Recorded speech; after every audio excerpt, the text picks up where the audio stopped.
جبت لكم وصفة للجنس، وصفة للناس اللي عندهم ضعف الجنس، وصفة رائعة، وصفة غتهنيك من المشكل ديال ضعف الجنس مهما كان العمر. عندك 30 سنة، 40 سنة، 50 سنة، 60 سنة، 70 سنة وما فوق. هاد الوصفة هادي مجربة، هاد الوصفة هادي عطيتها للناس من السيمانة الأولى بانت النتيجة، ولكن الاستعمال ديالها راه 40 يوم غادي تطبقها. كتكون من 3 ديال المكونات فقط. العسل الحر تاخذوه من عند شي انسان اللي يكون موثوق فيه كتعرفوه. الحامض والخرقوم او الكركومين او الكركوم يكون مطحون على اليد، تمشي عند العشاب وتجيبو وتطحنو على يديك.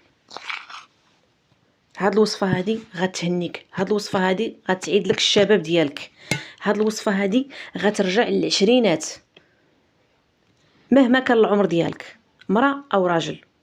راه فيها بزاف ديال الفوائد، ولكن هاد الوصفه هادي للجنس، الناس اللي عندهم ضعف الجنس وفقط للمتزوجين.